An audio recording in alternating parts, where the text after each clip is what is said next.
নবীজি বললেন, আমি যুদ্ধের ময়দানে যাব, আপনারা দান করেন। দান দান করলে হায়াত বাড়ে, দান করলে মুসিবত দূর হয়, দান করলে কামাই রুজিতে বরকত হয়, কবরের আযাব মাফ হয়ে যায়।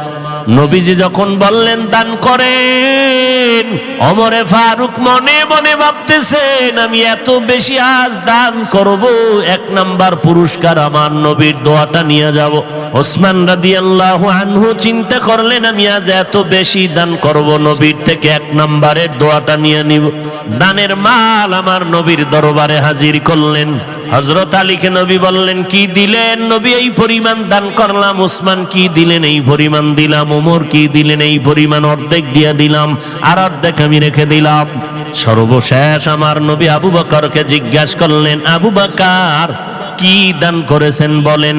আবু বকর চোখের পানি ছেড়ে বলেন, পয়গম্বর, আমার কাছে তেমন কোনো সম্পদ নাই, তবে যা আছে ঘরের মধ্যে ঝাড়ু দিয়া দিয়া সব আমি পয়গম্বরের খেদমতে হাজির করলাম।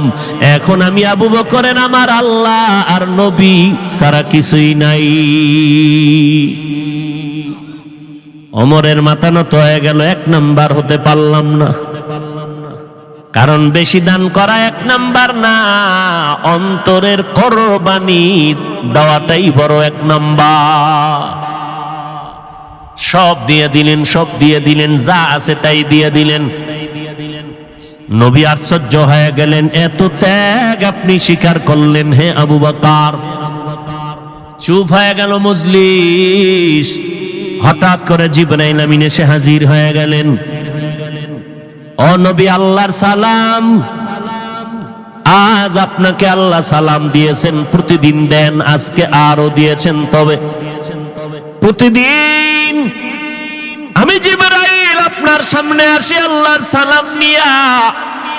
আজ আল্লাহ তো আপনাকে সালাম দিয়েছেন ঠিকই, তবে আলাদা করে স্পেশাল করে আমার আল্লাহ আজকে আবু বকরকে সালাম পাঠিয়েছে।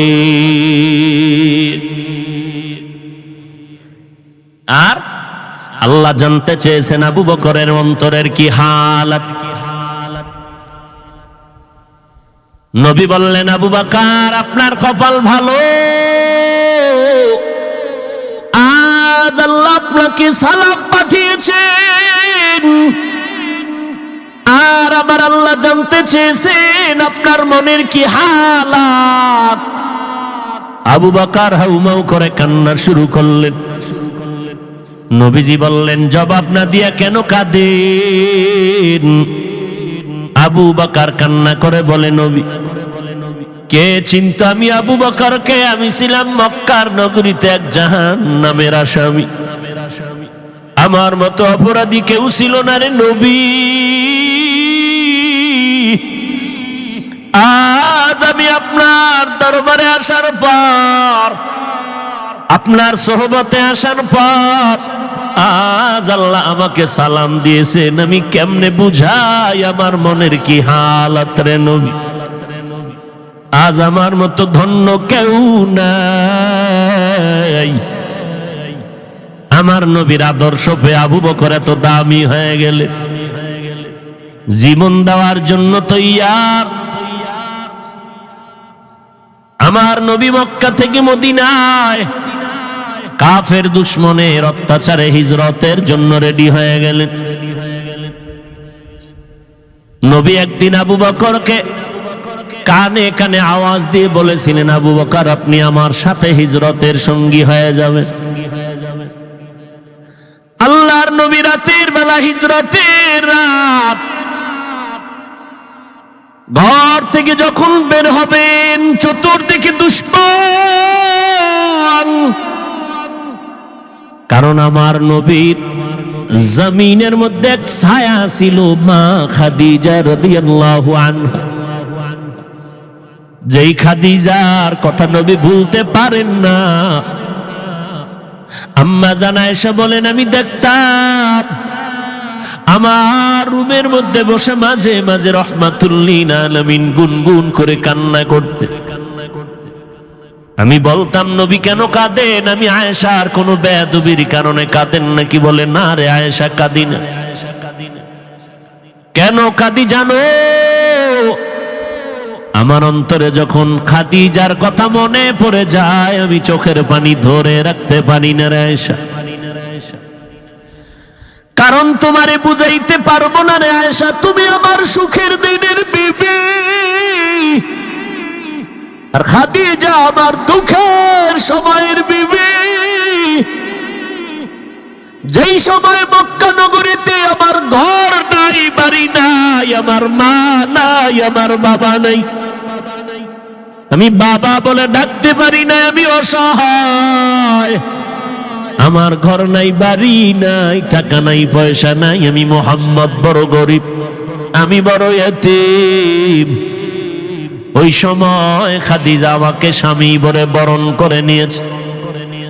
দুই স্বামী বিদায়ের পর খাদিজা আমাকে তৃতীয় স্বামী হিসাবে গ্রহণ করেছেন। আমার খাদিজার জীবদ্দশায় আমি মুহাম্মদ কোথাও বিবাহ করি নাই। খাদিজা 40 বছরের নারী, আমি 25 বছরের মুহাম্মদ বিয়ে করেছিলাম।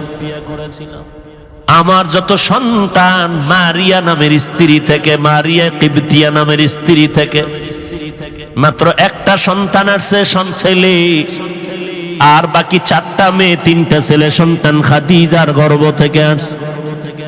আমার কলিজার কন্যা ফাতেমা খাদিজার 4 নম্বরের সন্তান, ছোট কন্যা আমার।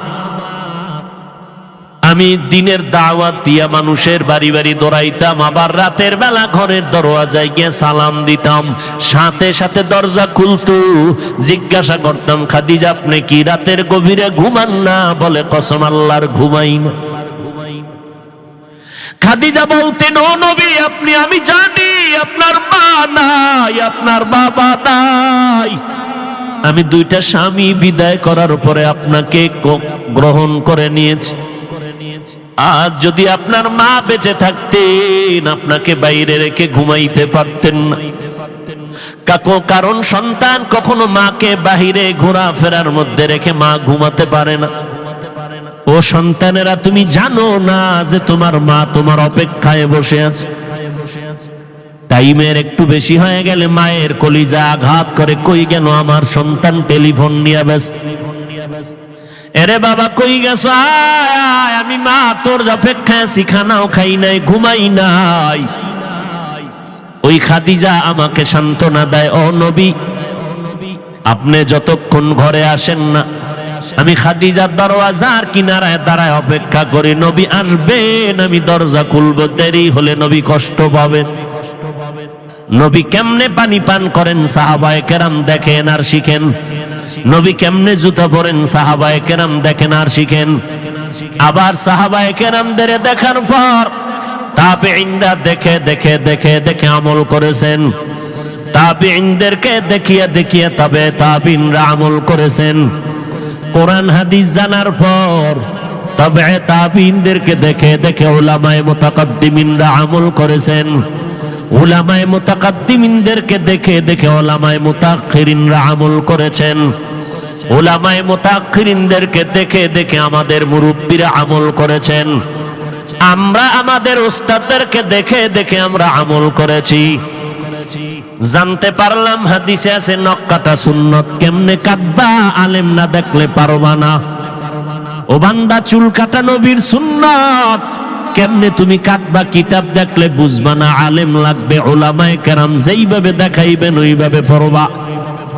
পোশাকের মধ্যে নবীর সুন্নাত কেমনে পড়বা? উলামায়ে আহলে হকের কাছে যাও। উলামায়ে আহলে হক যেই পোশাক পরবে, এই পোশাকটাই হলো মদিনাওয়ালা নবীর পোশাক। সোহবতে সালে তোরা সালে কুনাত, সোহবতে তলে তোরা তলে কুনাত এক জমানা, সোহবতে বা আউলিয়া বেহতেরা সদ সালাতাত বেরিয়া। বলেন ভুলে গেছেন নি? বলেন তো নবী দুনিয়াতে কি নিয়ে আসছেন? কি রেখে চলে গেলেন? 2 জিনিস, কোরআন আর, জোরে বলেন, কোরআন আর নবীর সুন্নাত। দুইটা জিনিস যদি আঁকড়ে ধরো, কোনো ভয় নাই, কোনো চিন্তা নাই, আল্লাহ বলেন আমি বিনা হিসাবে তোমারে জান্নাতের মেহমান বানায় দিব। এরে নবীর আশিক, নবী উত্তম আদর্শ নিয়ে জমিনের মধ্যে পদার্পণ করলেন মক্কা নগরীতে। এমন একটা টাইম, যেই সময় মক্কার মানুষের মতো খারাপ মানুষ এই জমিনের কোথাও ছিল না। এত বড় খারাপ, নারী আর পুরুষ উলঙ্গ হইয়া বাইতুল্লাহ তাওয়াফ করে, ভেতরে মূর্তি বসানো, বিয়া শাদীর কোনো নিয়ম নাই, যুবক যুবতী অবাধে চলাফেরা করে, যখন তখন জিনায় লিপ্ত হয়ে যায়, কোনো বাধা নাই। ওই সময়ের মতো খারাপ জমিনের মধ্যে আর কোথাও এত খারাপ মানুষ ছিল না। আল্লাহ বলেন ওই খারাপ সৃষ্টির নিকৃষ্ট খারাপ মানুষগুলোকে ভালো বানানোর জন্য আমি একজন শ্রেষ্ঠ ডাক্তার বানাইয়া আমার বন্ধুরে মক্কা নগরীতে পাঠায় দিলাম। আমার নবী এমন শ্রেষ্ঠ নবী হইয়া সৃষ্টির শ্রেষ্ঠ ডাক্তার, এমন ঔষধ দিলেন আমার নবী। মক্কার বর্বর জাহেল মূর্খ মানুষ আমার নবীর যখন ঔষধ গ্রহণ করল, তারা এত স্বর্ণের মানুষে পরিণত হয়ে গেল। এখন আর তারা খারাপ নাই। আল্লাহ কয় নবী আপনার সোহবতে গিয়ে এরা এত ভালো হয়ে গেল, আপনি জানায় দেন আমি দুনিয়াতেই জান্নাতের টিকিট দিয়ে দিলাম। আতিনা ফি দারে দুনিয়া না হাসান, আতিনা ফি দারে উকবা না হাসান, ইয়া গিয়াসাল মুস্তাগীসিন ইহদিনা লাফতিখারা বিল উলুমে ওয়াল গিনা। নবীর আদর্শ গ্রহণ করলেন আবু বকর। আবু বকর কেমন দামি! মদিনার নবী বলেন আমার উম্মত মুমিনের সব নেক আমল যদি এক পালায় দেওয়া হয়, আবু বকরের নেকের পাল্লা অনেক ভারী হয়ে যাবে। ঘুমাইতেছেন আপনারা? আবু বকরের দাম কত? 10 জন সাহাবা দুনিয়াতে জান্নাতের সুসংবাদ পেলেন। এর মধ্যে প্রথম সিরিয়ালে আবু বকর। কেমন দামি আবু বকর! নবীজি বললেন আমি যুদ্ধের ময়দানে যাব, আপনারা দান করেন। দান দান করলে হায়াত বাড়ে, দান করলে মুসিবত দূর হয়, দান করলে কামাই রুজিতে বরকত হয়, কবরের আযাব মাফ হয়ে যায়।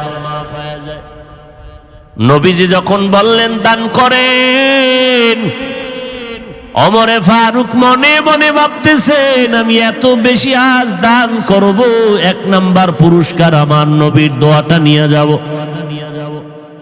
ওসমান রাদিয়াল্লাহু আনহু চিন্তা করলেন আমি আজ এত বেশি দান করব, নবীর থেকে 1 নাম্বারের দোয়াটা নিয়ে নিব। দানের মাল আমার নবীর দরবারে হাজির করলেন। হযরত আলীকে নবী বললেন কি দিলেন? নবী এই পরিমাণ দান করলাম। ওসমান কি দিলেন? এই পরিমাণ দিলাম। ওমর কি দিলেন? এই পরিমাণ, অর্ধেক দিয়া দিলাম, আর অর্ধেক আমি রেখে দিলাম। সর্বশেষ আমার নবী আবু বকরকে জিজ্ঞাসা করলেন আবু বকর কি দান করেছেন বলেন। আবু বকর চোখের পানি ছেড়ে বলেন পয়গম্বর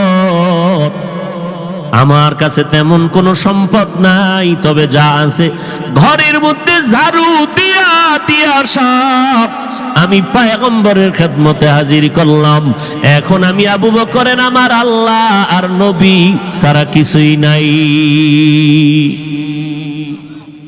ওমরের মাথা নত হয়ে গেল, 1 নাম্বার হতে পারলাম না।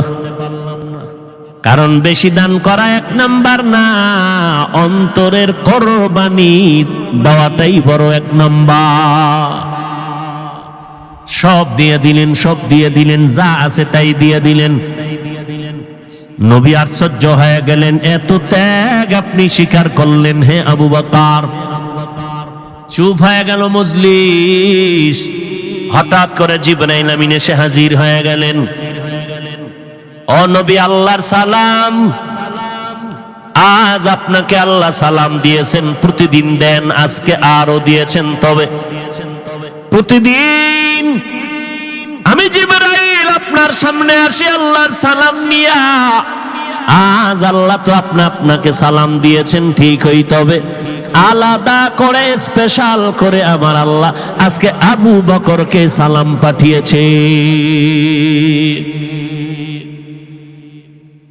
আর আল্লাহ জানতে চেয়েছেন আবু বকরের অন্তরের কি হালত। নবী বললেন, আবু বকর আপনার কপাল ভালো, আজ আল্লাহ আপনাকে সালাম পাঠিয়েছেন। আর আমার আল্লাহ জানতে চেয়েছেন আপনার মনের কি হালাত। আবু বকর হাউমাউ করে কান্না শুরু করলেন। নবীজি বললেন, জবাব না দিয়া কেন কাঁদেন? আবু বকর কান্না করে বলে, নবী কে চিনত আমি আবু বকরকে? আমি ছিলাম মক্কার নগরীতে এক জাহান্নামের আসামি। আমার মতো অপরাধী কেউ ছিল না রে নবী।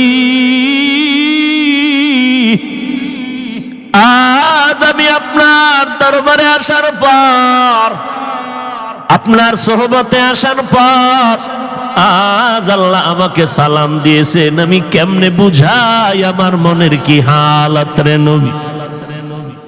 আজ আমার মতো ধন্য কেউ নাই। আমার নবীর আদর্শ পেয়ে আবু বকর এত দামি হয়ে গেলে, জীবন দেওয়ার জন্য তৈয়ার।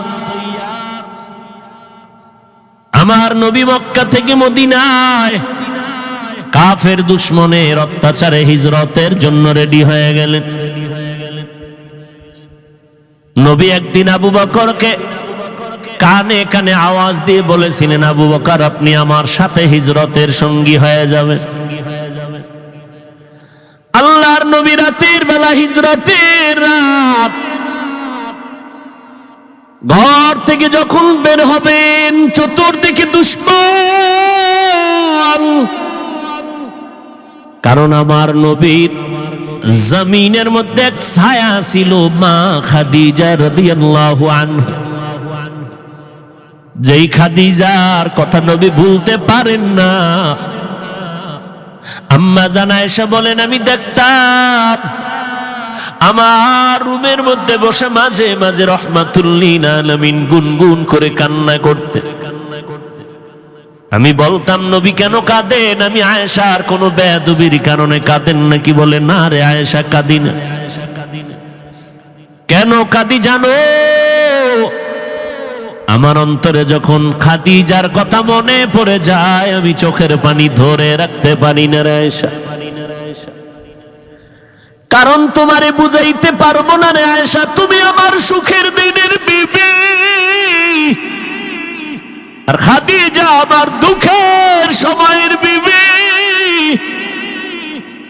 যেই সময় মক্কা নগরীতে আমার ঘর নাই, বাড়ি নাই, আমার মা নাই, আমার বাবা নাই, আমি বাবা বলে ডাকতে পারি না, আমি অসহায়, আমার ঘর নাই, বাড়ি নাই, টাকা নাই, পয়সা নাই, আমি মুহাম্মদ বড় গরিব, আমি বড় ইতিম। ওই সময় খাদিজা আমাকে স্বামী বলে বরণ করে নিয়েছে। দুই স্বামী বিদায়ের পর খাদিজা আমাকে তৃতীয় স্বামী হিসেবে গ্রহণ করেছিল। আমার খাদিজার জীবদ্দশায় আমি মুহাম্মদ কোথাও বিবাহ করি নাই। খাদিজা 40 বছরের নারী, আমি 25 বছরের মুহাম্মদ বিয়ে করেছিলাম। আমার যত সন্তান মারিয়া নামের স্ত্রী থেকে, মারিয়া কিবতিয়া নামের স্ত্রী থেকে মাত্র একটা সন্তান আসছে, ছেলে, আর বাকি 4টা মেয়ে, 3টা ছেলে সন্তান খাদিজার গর্ভ থেকে আসছে। আমার কলিজার কন্যা ফাতেমা খাদিজার 4 নম্বরের সন্তান, ছোট কন্যা আমার। আমি দিনের দাওয়াত দিয়া মানুষের বাড়ি বাড়ি দৌড়াইতাম, আবার রাতের বেলা ঘরের দরওয়াজায় গিয়ে সালাম দিতাম, সাথে সাথে দরজা খুলতো। জিজ্ঞাসা করতাম, খাদিজা আপনি কি রাতের গভীরে ঘুমান না? বলে কসম আল্লাহর ঘুমাই না। খাদিজা বলতেন, ও নবী আপনি, আমি জানি আপনার মা নাই, আপনার বাবা নাই, আমি দুইটা স্বামী বিদায় করার পরে আপনাকে গ্রহণ করে নিয়েছি। আজ যদি আপনার মা বেঁচে থাকতেন আপনাকে বাইরে রেখে ঘুমাইতে পারতেন না। কারণ সন্তান কখনো মাকে বাহিরে ঘোরাফেরার মধ্যে রেখে মা ঘুমাতে পারে না। ও সন্তানেরা, তুমি জানো না যে তোমার মা তোমার অপেক্ষায় বসে আছে? টাইমের একটু বেশি হয়ে গেলে মায়ের কলিজা আঘাত করে, কই গেল আমার সন্তান? টেলিফোন নিয়ে ব্যস্ত। এরে বাবা কই গেছো? আয়, আমি মা তোর অপেক্ষায় আছি, খানাও খাই নাই, ঘুমাই নাই। ওই খাদিজা আমাকে সান্ত্বনা দেয়, ও নবী আপনি যতক্ষণ ঘরে আসেন না আমি খাদিজার দরওয়াজার কিনারায় দাঁড়ায় অপেক্ষা করি, নবী আসবেন, আমি দরজা খুলব, দেরি হলে নবী কষ্ট পাবেন। আমি ঘুমাই না রে নবী, আপনার অপেক্ষায় রাত্র কাটাই, স্বামীর অপেক্ষা করি আমি, নবী আমার কখন ঘরে আসবে। আয়েশা তুমি জানো না মক্কার দূরে হেরা পাহাড়ের চূড়া বড় অনেক উঁচা, অনেক উঁচা। ওই হেরা পাহাড়ে আমি মুহাম্মদ, কোনো সিঁড়ি নাই, দোকান নাই, একা একা যাইতাম, দুশ্মন জঙ্গল পাথরওয়ালা পথ। আমি মুহাম্মদ ওই পাহাড়ের চূড়ায় উঠে নিচে একটা গর্তের মধ্যে ইবাদতে রাত কাটাইতাম, দিন কাটাইতাম, সপ্তাহে সপ্তাহ। ওই সময় মাঝে মাঝে দেখতাম আমার বিবি খাদিজা মহিলা মানুষ হইয়া আমি স্বামীর মহব্বতে ওই পাহাড়, এত উঁচু পাহাড়, খাদিজা মহিলা ওই উঁচু পাহাড় বে বে বে বে উপরে উঠিয়া আমি মুহাম্মদের নাস্তা পৌঁছাইয়া দিত। ওই খাদিজার কথা মনে পড়লে আমি মুহাম্মদ সহ্য করতে পারি না রে আয়েশা। ওই খাদিজার কথা মনে আসলে চোখের পানি পড়তে থাকে। ও আয়েশা, আমার মুহাম্মদের জিন্দেগি বড় কঠিন জিন্দেগি। আমার বংশের লোকেরা আমারে মক্কায় থাকতে দেয় না। এক সময় আমাকে 2.5 বছর থেকে 3 বছর পর্যন্ত শিয়াবে আবু তালিবের মধ্যে গৃহবন্দী করে রেখেছি। আমি মুহাম্মদের পানি দেয় না, খানা দেয় না, পানির রাস্তা বন্ধ করে দিয়েছি।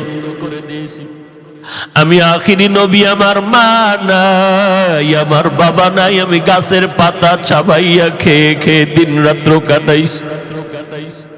ওই সময় খাদিজার মতো ধনী আরবে কেউ নাই, কিন্তু খাদিজা আমার মোহব্বতে আইসা আমার সাথে গাছের পাতা খেয়ে খেয়ে আমার মোহব্বতে রাত দিন কাটাইত।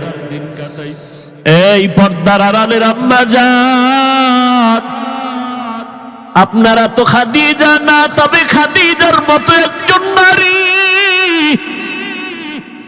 কই আপনার স্বামীর খেদমত? আপনি জানেন না আপনার স্বামী দিন রাত্র কত কষ্ট করে কামাই করে আপনার ঘরে পৌঁছাইয়া দেয়। আপনার স্বামী কত কষ্ট করে, খানা পায় না, ঘুম নাই। আপনি জানেন না ঘরের মধ্যে বসে আবদার করলেন, আমারে শাড়ি দাও, কাপড় দাও, জামা দাও, এইটা দাও, সেইটা দাও। অনেক স্বামী আছে টাকা না থাকলেও স্ত্রীকে বুঝতে দেয় না, বন্ধু বান্ধবের থেকে ধার কইরা কইরা মনের আশা পুরাইয়া স্ত্রীকে দিতে থাকে। কিন্তু বিবি তুমি জানো না তোমার স্বামী কেমন দরদি, কেমন কষ্ট করে তোমার মন রক্ষা করে। ও আম্মা জান, তোমার তো দরকার ছিল 5 ওয়াক্ত নামাজ পড়ে স্বামীর জন্য দোয়া করা। হে মালিক, তুমি স্বামীকে হেফাজত করো। স্বামী রাস্তায় চলে দিন রাত্র 24 ঘন্টা, কামাই রুজি করার জন্য, আমাদের মুখে হাসি ফুটানোর জন্য আমার স্বামী ঠিক মতো খাইতেও পারে না, গোসল করতে পারে না। তুমি আমার স্বামীরে হেফাজত করিও, স্বামীরে তুমি হালাল বরকতি রিজিক দান করিও। দেখতারে মা, তোমার ঘরটা বেহেশতের বাগান হয়ে যাইতো। ও স্বামীর খেদমত করনেওয়ালা নারীরা, আজকে যদি মনে করতা স্বামীর কামাই রুজি এটা স্বামীর একার না, এটা তোমার। স্বামী যদি মরে যায় সব তোমার থেকে যাবে রে মা। এই চিন্তা যদি ঘরের নারীরা করত, তাহলে স্বামীর মাল স্বামীকে না জানাইয়া বন্ধু বান্ধবের পাল্লায় পরে খরচ করত না।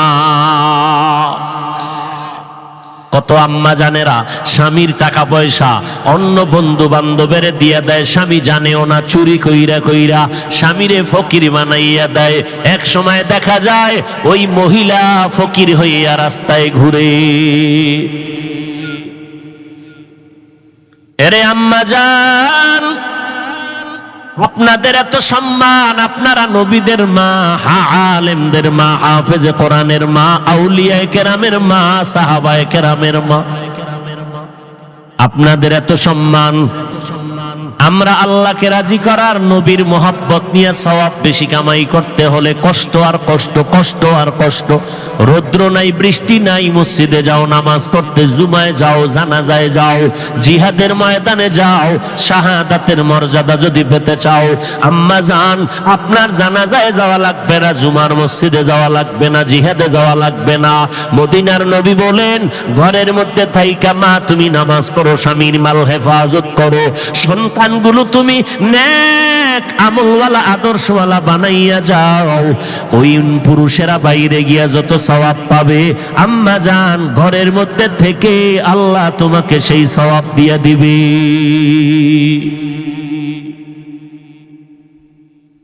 কয়দিন আর স্বামীর ঘরে বসে রং তামাশা করবা, সাদা কাফুন রেডি হয়ে যাইতেছে। যেদিন তোমার বাড়ির দরজা আজরাইল বাঁশিতে সিগন্যাল দিয়া দিবে, কই পালাইবারে আম্মা জান। ছেলে মা মা বলে কাঁদবে, আর জবানে আওয়াজ হবে না রে মা।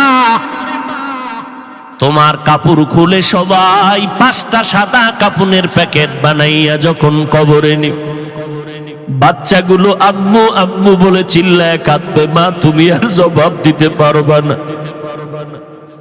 তোমার বাচ্চাগুলো এতিম। ঈদের সময় সব সন্তানেরা মা বাবাকে নিয়ে আনন্দ করবে, তোমার সন্তান আনন্দ পাবে না, কারণ ও মা হারা, ডানে বামে মাকে পাবে না। যার মা নাই, যার বাবা নাই, তাকে জিজ্ঞাসা করিয়া দেখো মা কত বড় সম্পদ, বাবা কত বড় সম্পদ। যার বাবা নাই তাকে জিজ্ঞাসা করো।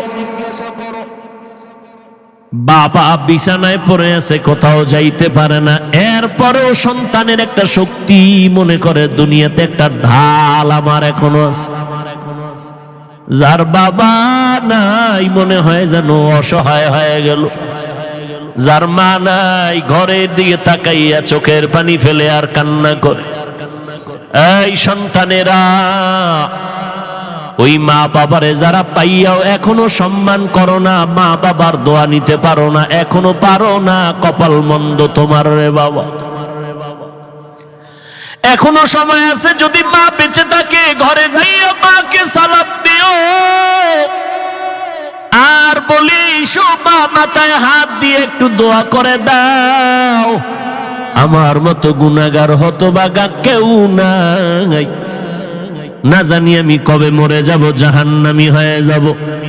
ও মা তুমি একটু দোয়া করে দাও। কত বেয়াদবি করছি, কত কথা অমান্য করে তোমারে কাঁদাইছি। আমার কথায় মাঝে মাঝে দেখছি মা তুমি কষ্ট পাইয়া কান্না করেছো। মা তুমি আমারে মাফ করে দাও, আর কোনদিন তোমারে কষ্ট দিব না রে মা। ওই মা যদি মাথায় হাত দিয়ে দোয়া করে দেয়, আরশে আজিমে কবুল হয়ে যাবে। যুবকেরা কয়দিন আর যৌবনের বাহাদুরি করবারে বাবা। এই মহামারীতে করোনায় কত মানুষ চলে গেল, কত যুবক চলে গেল। ও ও আল্লাহর বান্দারা, নবীর আদর্শের মালা গলায় লাগাও। মায়ার নবীর আদর্শের টুপি আজকে দিলাম, ১৫০০ বছর হয়ে গেল নবীরে পাইলাম না। কিন্তু নবীর আদর্শের টুপি আর দাড়ি আর কোরআন পড়ার কারণে আজ আল্লাহ কত সম্মানের চেয়ারে বসাইছে।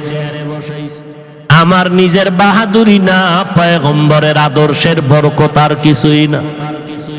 ও যুবক, আও দুইটা যদি আগাইয়া দাও, আমি পায়ে হাত রেখে বলবো কয়দিন আর বাহাদুরি করবা। আমি তোমাকে এই কথা বলি না তুমি আমার মতো হুজুর হও, পাগড়ি বাঁধো, মাদ্রাসায় আসো, স্কুল ছেড়ে দাও, না, একবারও না। বরং আমি এই রবিউল আউয়ালে নবীর আদর্শের বয়ান করতে গিয়ে তোমাকে পায়ে ধরে অনুরোধ করব, স্কুলে যারা পড়ো লেখাপড়া বন্ধ করবা না, কলেজে যারা পড়ো লেখাপড়া বন্ধ করবা না। কারণ আমার মাদ্রাসায় তোমার আসার প্রয়োজন নাই, কারণ আমার মাদ্রাসা আলেম ওলামা মুফতি মুহাদ্দিস ছাত্রর অভাব নাই, ভালো ভালো ছাত্র এখনো আছে, অভাব নাই। কিন্তু আমার সোনার বাংলাদেশে মুসলমান আদর্শওয়ালা ডাক্তারের বড় অভাব, মুসলমান আদর্শওয়ালা ইঞ্জিনিয়ারের বড় অভাব, মুসলমান আদর্শবান ডাক্তারের অভাব, প্রফেসরের অভাব, মুসলমান আদর্শবান সাংবাদিকের অভাব, এমপি মন্ত্রীর অভাব, মুসলমান আদর্শবান ওসি এসপিডিসির বড় অভাব। ওখানে লেখাপড়া কইরা বাবা আদর্শবান ডাক্তার হও, আদর্শবান ইঞ্জিনিয়ার হও। আজকে যদি থানায় থানায় আদর্শবান ওসি থাকে, আজকে যদি জেলায় এসপিডিসি আদর্শবান মুসলমান থাকে, আমাদের কোরআনের বয়ান করতে কোনো পেরেশানি লাগবে না। স্কুলে পড়ো, কলেজে পড়ো, তবে নবীর আদর্শের মালা গলায় লাগাও। মা বাবার দোয়া নিয়ে চলো, মা বাবার দোয়া নিয়ে চলো। কলেজে পড়ো, স্কুলে পড়ো, মা বাবার দোয়া নাও, আলেমের পরামর্শ নাও, ৫ বেলার নামাজ পড়ো। যদি পেছনে অন্যায় করে থাকো একটু তওবা করে নাও, আর নামাজ ছাড়বা না, বেপরদায় চলবা না। ও যুবকেরা, একটু নজর করো, তোমার আমার মতো যুবক স্কুলে পড়ে নামাজি, কলেজে পড়ে নামাজি আছে না নাই? মনটাকে প্রশ্ন করো, তুমি কেন পারবা না রে বাবা? তোমার আমার মতো বান্দারে আর্মি পুলিশ বিডিআরের চাকরি করে নামাজি দাড়িওয়ালার অভাব নাই, তুমি কেন পারবা না? তোমার আমার মতো সন্তান গাড়ি চালায়, ড্রাইভারি করে, নামাজি পর্দাওয়ালার অভাব নাই, তুমি কেন পারবা না? ব্যবসা করে, হালাল খায় হারাম খায় না, অভাব নাই, তুমি কেন পারবা না? কৃষি কাজ করে, নদীতে মাছ ধরে, নামাজি যুবকের অভাব নাই। শ্রমিকের কাজ করে যুবক ৫ বেলার নামাজি, অভাব না, কেন পারবা না রে বাবা? আজকে তুমি টুপি পরো না, নামাজ পড়ো না, পায়ে দরিয়া দরিয়া বলার পরেও তুমি দাঁড়িয়ে রাখতে চাও না। ও বাবারে, আজকে আমিও যদি তোমার মতো স্বাধীনতা ভাইবা যদি প্যান্ট শার্টটাই লাগাইয়া সমাজে মাস্তানি করতাম, কেউ বাধা দিত না। আজকে টুপি মাথায় দেওয়ার পরও মাথা গরম লাগে, এরপরও কেন টুপিটা ফালাই না জানো নি রে বাবা? দাড়িটা লম্বা করার কারণে যৌবনের ভাবটা চলে যায়, এরপরও কেন দাড়ি কামাই না? লম্বা জামা পরার কারণে শরীর গরম লাগে, এরপরও কেন ফালাই না? কত মানুষ কওমি মাদ্রাসায় পড়ার কারণে গালি দেয়, বাজে কথা বলে, এরপরও কেন এই রাস্তা থেকে পেছনে যাই না? একটাই মাত্র কারণ, আল্লাহর কোরআন পড়ে দেখলাম, নবীর হাদিস পড়ে দেখলাম, একটা কথাও ভেতরে মিথ্যা নাই। কত বড় বড় বেঈমানেরা কোরআনের ভুল বের করতে গিয়া কালেমা পড়ে মুসলমান হয়ে গেল। লক্ষ লক্ষ নবীরা মিথ্যা কথা বলেন নাই, লক্ষ লক্ষ সাহাবায়ে কেরাম মিথ্যা কথা বলেন নাই, লক্ষ লক্ষ তাবিঈন তবে তাবিঈনরা মিথ্যা কথা বলেন নাই, কোটি কোটি আলেম ওলামারা মিথ্যা কথা বলতে পারেন না। অতএব নবীর কথা সত্য, কোরআনের কথা সত্য। কারা দুনিয়াতে গুনার কারণে কি শাস্তি হবে, জান্নাতের বয়ান কোরআনে আছে, হাদিসে আছে, জাহান্নামেরও বয়ান আছে। জান্নাতে কারা যাবে, জাহান্নামে কারা যাবে, আল্লাহ তাও বলেছেন। গুনাহ যারা করবে তাদের জন্য জাহান্নাম, নেক আমল যারা করবে তাদের জন্য জান্নাত। ইন্নাল আবরারা লাফি নাঈম ওয়া ইন্নাল ফুজ্জারা লাফি জাহিম। নেক আমলওয়ালারা জান্নাতে যাবে, গুনাহ যারা করবে তারা জাহান্নামে যাবে। গালি দেওয়া গুনার কাজ, মিথ্যা বলা গুনার কাজ, সুদ খাওয়া গুনার কাজ, অন্যের হক নষ্ট নষ্ট করা গুনাহের কাজ, অন্যের ইজ্জতের উপর আক্রমণ করা গুনাহের কাজ, মানুষের সম্পদ চুরি করা গুনাহের কাজ, ডাকাতি করা গুনাহের কাজ, মা বাবার সাথে বেয়াদবি গুনাহের কাজ, আলেম ওলামা মুরব্বীদের সাথে বেয়াদবি করা গুনাহের কাজ। এই রকম গুনাহ করে করে যারা কবরের দিকে রওনা হবে, আল্লাহ কয় আমি একটা ডাক দিলাম তওবার জন্য, তওবা করো, আমি মুহূর্তের মধ্যে তোমার জীবনের সব গুনাহ তওবার বিনিময়ে মাফ করে দিব। ও আল্লাহর বান্দারা, আজকে আমি বক্তা হইয়া চেয়ারে বসছি, তোমরা শ্রোতা হইয়া মাঠে বয়ান শুনো। কিন্তু জানোনি, আজকে তুমি ডাক্তার হইয়া চেম্বার করো, আমি রুগী হইয়া তোমার কাছে 500 টাকা 1000 টাকা ভিজিট দিয়া চিকিৎসা নেই। কিন্তু জানোনি রে বাবা, তোমার চেয়ার আর আমার চেয়ারের দাম কত? যেদিন আজরাইল আইসা ডাক দিবে, ওই দিন কিন্তু দেখা যাবে আমার চেয়ারের কোনো দাম নাই, তোমার চেয়ারের কোনো দাম নাই।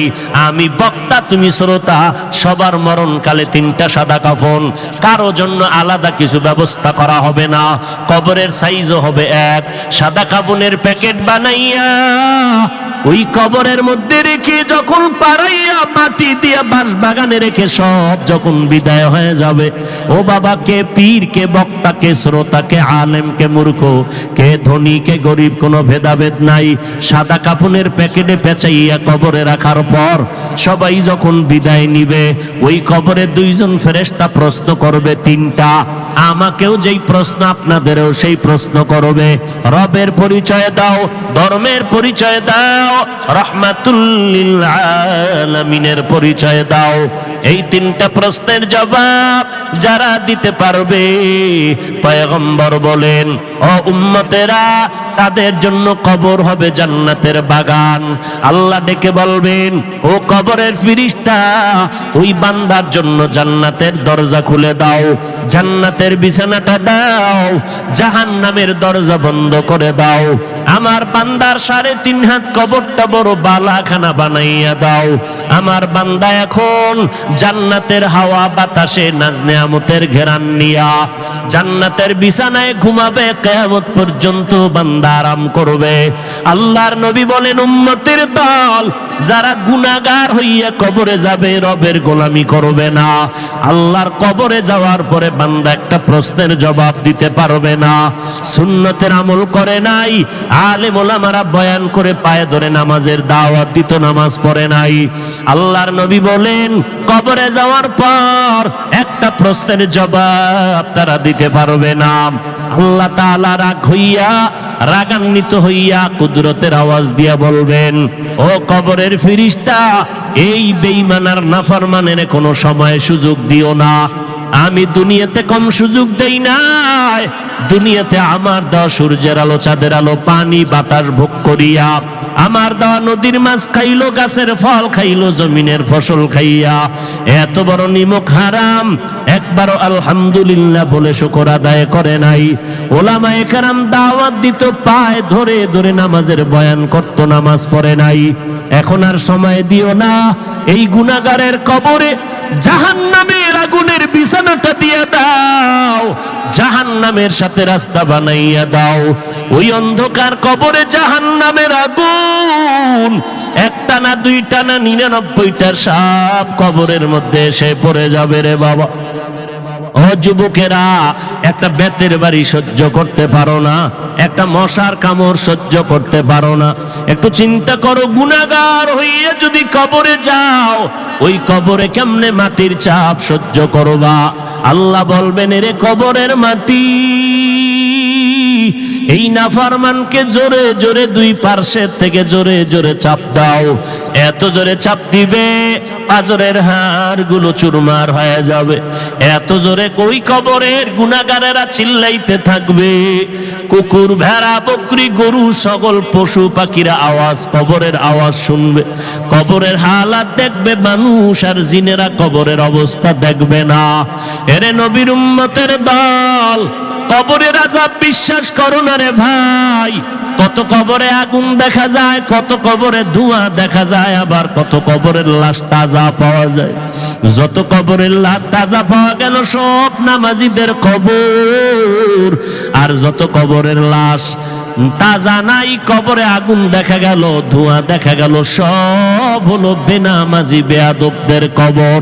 ও আল্লাহর বান্দারা, ওই মরণের আগে আল্লাহর কাছে তওবা করে নাও।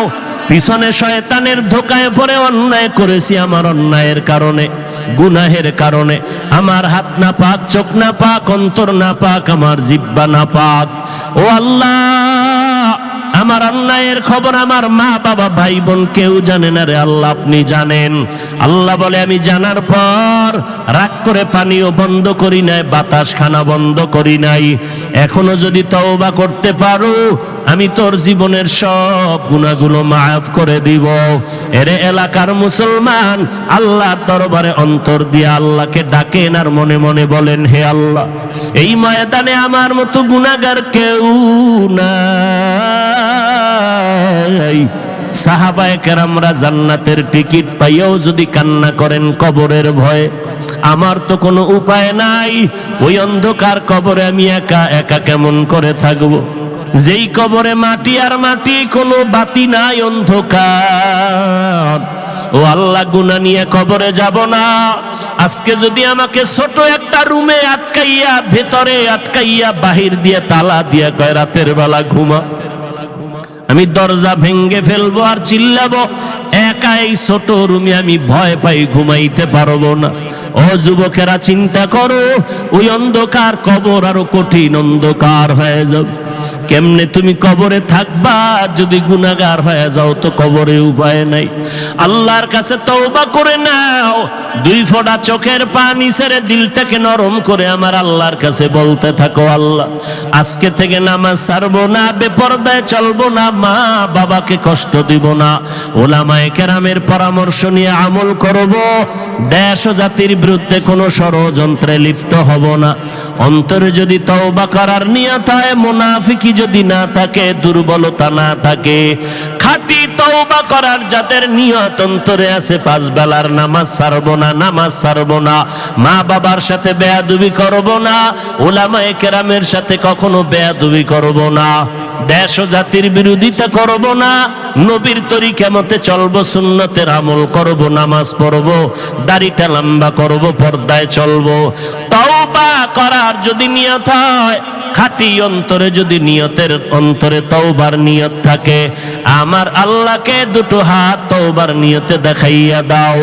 আয় আল্লাহ, আমাদের হাতগুলো কবুল করে নেন, তওবা কবুল করে নেন, তওবার উপরে মজবুত হইয়া চলার মতো তৌফিক দান করেন, আমিন।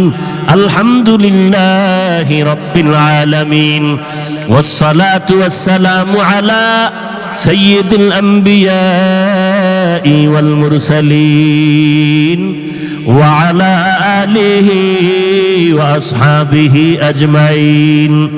ইয়া আরহামার রাহিমিন, ইয়া আরহামার রাহিমিন, ইয়া আরহামার রাহিমিন।